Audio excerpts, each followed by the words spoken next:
Hello students, welcome again to एजुपीडिया।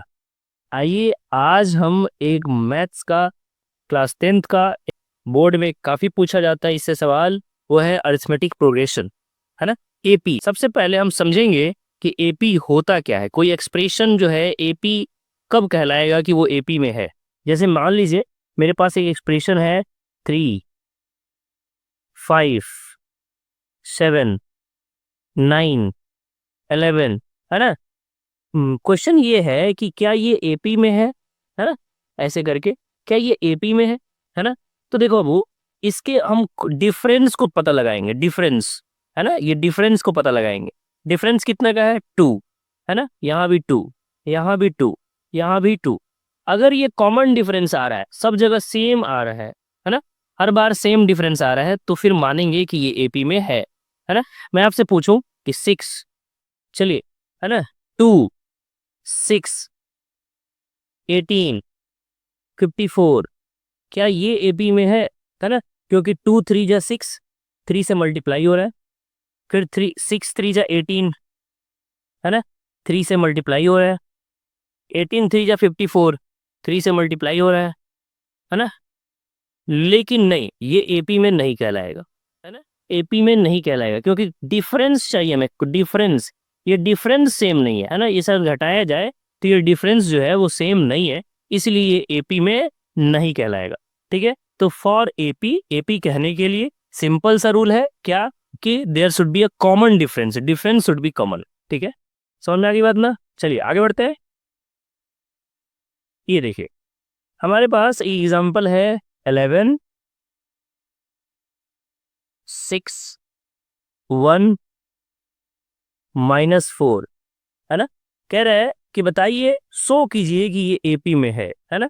तो हमारे पास T1 क्या है? T1 है 11, है ना। टर्म वन है ना। T1 मतलब टर्म 1, पहला टर्म को हम टर्म 1 कह दिया। ठीक है, जो है 11। T2 क्या है? T2 है 6, है ना। T3 क्या है? 1। T4 क्या है? -4। ठीक है, ऐसे दिया हुआ। अगर मैं T2 में से T1 को घटाता हूँ, T2 माइनस T1, है ना, तो ऑब्वियसली क्या होगा भाई? T2 माइनस T1, 6 माइनस 11, यानी कि -5। ठीक है, वही अगर मैं T3 में से T2 को माइनस कर रहा हूँ, है ना, T3 में से, अब T3 में से T2 को यहाँ ये माइनस कर रहा हूँ। ठीक है, तो अगर चलिए माइनस कर रहा हूँ, यानी 1 -6, अगेन आ गया -5। ठीक है, अगेन अब चलिए एक और माइनस करके देखता हूँ, T4 माइनस T3, है ना, फोर्थ टर्म में से थर्ड टर्म माइनस करके देख रहा हूँ। तो -4 माइनस, ये देखिए -4 माइनस 1, यानी कि अगेन आ गया -5। तो यहाँ देखिए कॉमन डिफरेंस आ रहा है। डिफरेंस कैसा आ रहा है? कॉमन, है ना। और अगर कॉमन डिफरेंस आ रहा है तो हम बोलेंगे कि हमारे पास ये जो ये एक्सप्रेशन था वो एपी में था, है ना। Hence it is in AP, है ना। हम लिख देंगे यहाँ पे कि T2 माइनस T1 जो आया था वो इक्वल था T3 में से T2 को माइनस करके जो आया था उसके, या फिर T4 में से T3 को माइनस करके आया था, इसलिए, है ना। Hence hence given expression is in AP, है ना, ऐसे लिख देंगे। Hence given expression is in AP. इतना आसान है एपी कहने के लिए। ठीक है, आइए एक और देखते हैं अच्छा सा एक्सप्रेशन, जिसमें हम समझते हैं कि गिवन एक्सप्रेशन जो है एपी में है या नहीं है। देखिए हमारे पास एक्सप्रेशन है √18, कॉमा √50, कॉमा √98। कह रहे बताइए ये एपी में है या नहीं है ना। ये जो है वो एपी में है या नहीं। ठीक है, तो आपको यहाँ पे कंफ्यूजन हो रहा होगा कि सर ये तो रूट में है, अब कैसे होगा। अरे कोई बड़ा बात नहीं है। ठीक है, आपको क्या करना है? आपको बेसिकली प्राइम फैक्टराइजेशन करना है। क्या करना है? प्राइम फैक्टराइजेशन, है ना। जैसे कि 18 को अगर तुम प्राइम फैक्टराइजेशन करोगे बाबू, तो ये 2 से 9 टाइम्स में जाएगा, और फिर 3 से 3 टाइम्स में जाएगा, और फिर 3 से 1 टाइम्स, है ना। प्राइम फैक्टराइजेशन किया तो बेसिकली इसका पेयर लग गया, है ना। इस 3 का तो पेयर लग गया, 2 का बेचारा नहीं लगा, 2 का पेयर नहीं लगा, है ना। तो जिसका पेयर लग गया उसको बाहर निकालिए। ऐसे लिख सकते हैं 3√2, है ना। वैसे ही रूट 50 का कीजिएगा ना, तो आएगा 5√2, है ना। वैसे ही सेम टू सेम जैसे 18 का किया था, 50 का किया था, 98 का कीजिएगा तो आएगा 7√2, है ना। अब हम देखिए इसी एक्सप्रेशन को हमने सेम एक्सप्रेशन को इस फॉर्म में लिख दिया है, इसको इस फॉर्म में लिख दिया है, इसको इस फॉर्म में लिख दिया है ना, चेंज कर दिया, बस फॉर्म चेंज कर दिया। ठीक है, अब हम क्या करेंगे, अब वापस से जैसे हम करते थे T2 माइनस T1, है ना, T3 माइनस T2 करेंगे, है ना। T2 देखिए 5√2 ये हमारा T2 है, माइनस 3√2 घटाएंगे तो कितना आएगा भाई, साफ साफ 2√2 आएगा, है ना। वैसे ही यहाँ पे 7√2 में से 5√2 घटाएंगे, 7 को √2 में से 5 को √2 घटा देंगे, फिर से आएगा 2√2। तो देखिए डिफरेंस जो आ रहा है वो कैसा आ रहा है, कॉमन आ रहा है ना। यानी कि ये एपी जो है वो, अगेन ये एक्सप्रेशन जो है वो एपी में है, बिल्कुल है ना। समझ आ रही बात ना। आइए, ठीक है, हमारे पास एक एक्सप्रेशन दिया हुआ है A, 9, B, 25, कह रहे ये एपी में है, ऑलरेडी एपी में है ना, कह रहे एपी में है ना। इसके लिए बताइए ए और बी की वैल्यू क्या होनी चाहिए, है ना।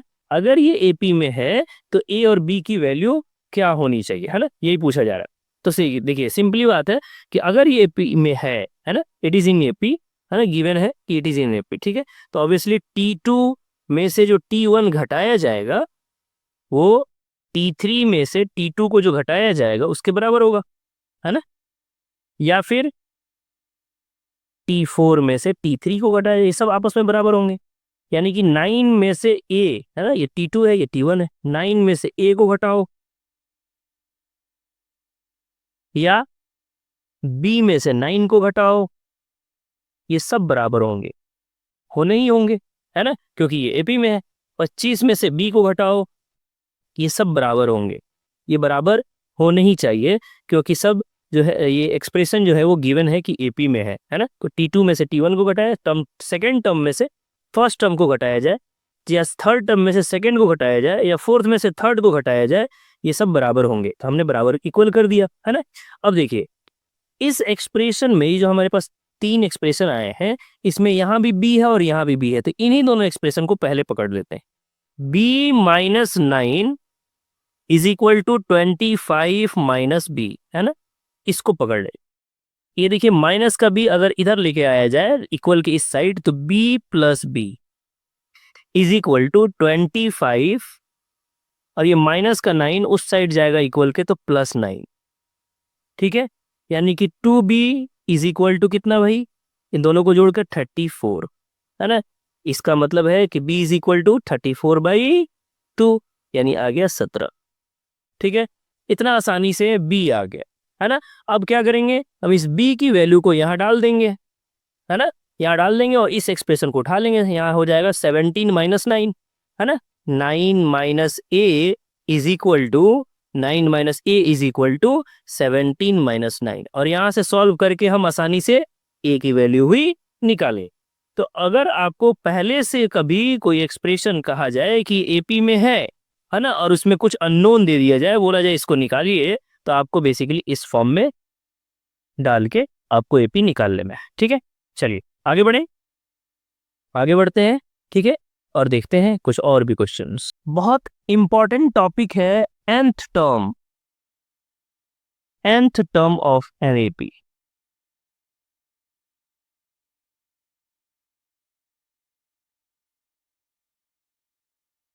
ठीक है, nth टर्म, किसी भी एपी का nth टर्म निकालना है ना।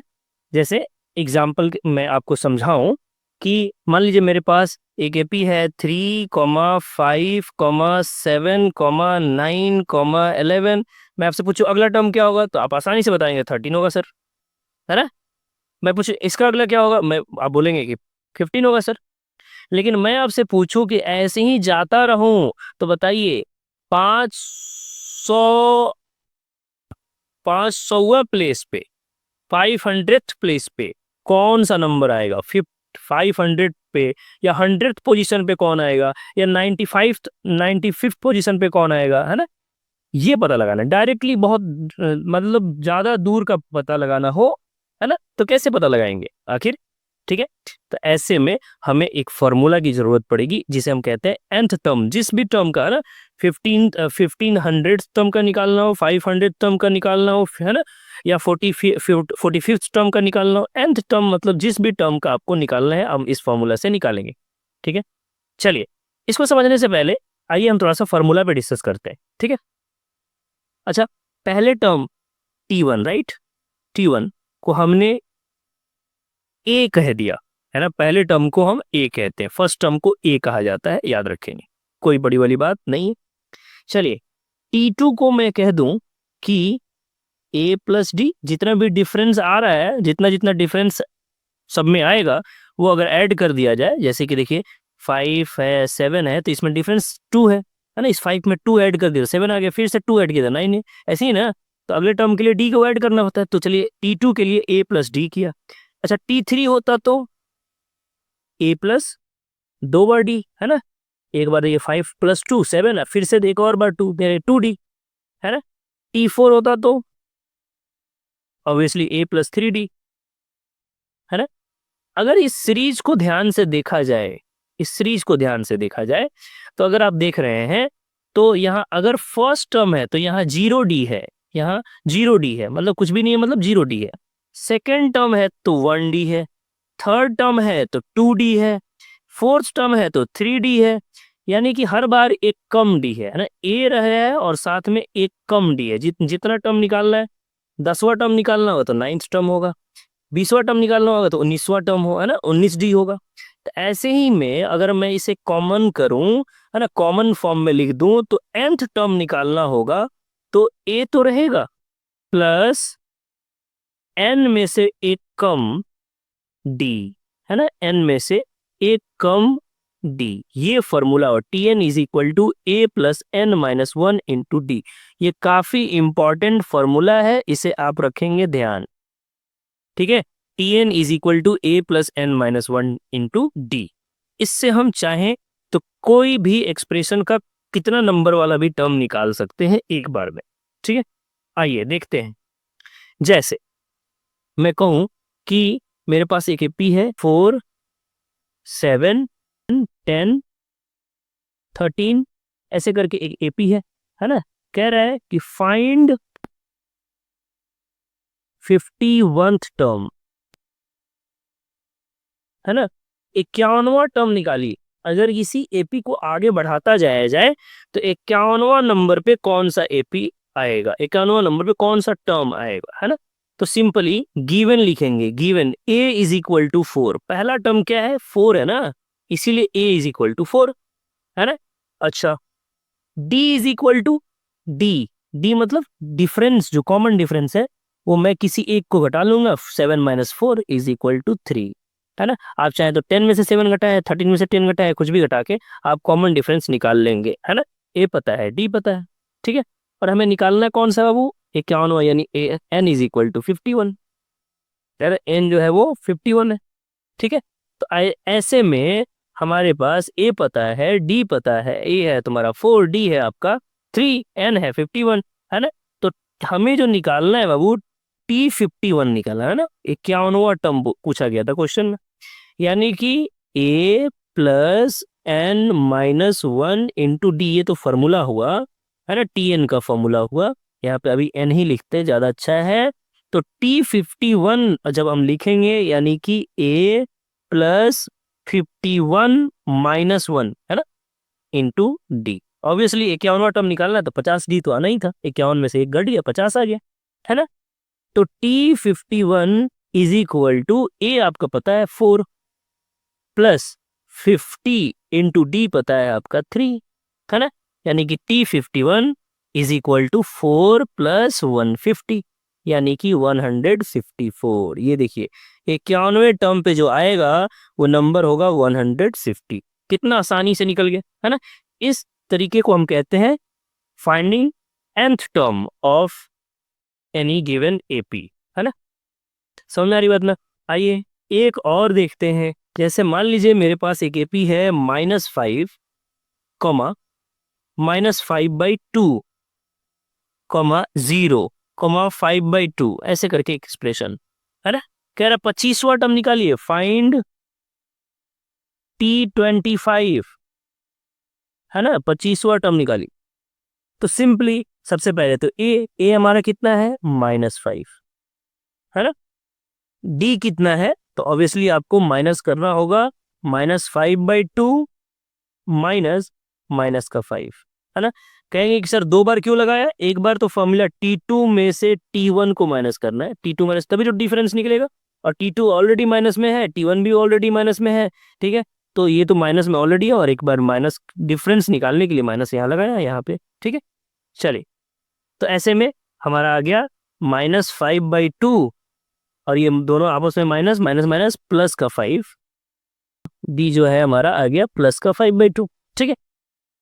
अब आइए, ऐसे में हमारे पास ए पता है, डी पता है, एन भी पता है, एन गिवन था, क्वेश्चन में पूछा था एन की, फाइंड T25 है ना, फाइंड T25 पूछा गया था, यानी एन इज 25, ठीक है। तो चलिए इसे सॉल्व करते हैं, ठीक है। हमारे पास अगेन टी एन का फॉर्मूला है A+n-1 इंटू डी, कितना सिंपल है ना। तो देखिए, यानी कि T25 निकालना है, तो ए आपका हमारा क्या था, ए था हमारा -5 प्लस n-1, यानी कि 25 निकालना है तो 25 - 1 डायरेक्ट लिख दो। चलिए भाई, इतना तो समझ में आ रहा है कि 25 - 1 24 होगा, इंटू डी आया था आपका 5/2 है ना। यहाँ से ये मल्टीप्लीकेशन में है तो कटा सकते हैं। चलिए, तो T25 जो आया वो आया है -5 और 12 5 जा 60 है ना, यानी कि T25 आ गया, 25वां जो टर्म आएगा वो आएगा 55 है ना, 25वां टर्म जो आएगा वो 55 आएगा। इस तरह से हम आसानी से इन क्वेश्चंस को निकाल सकते हैं, इन क्वेश्चंस को समझ सकते हैं, टीएन निकाल सकते हैं, nth टर्म जो है हम आसानी से फाइंड आउट कर सकते हैं। बाकी कुछ और भी इस पे कॉम्प्लिकेटेड क्वेश्चन नेक्स्ट लेक्चर में करेंगे, है ना। आज के लिए आपके लिए इतना ही, ठीक है। बाकी चैनल को आप सब्सक्राइब करें, शेयर करें,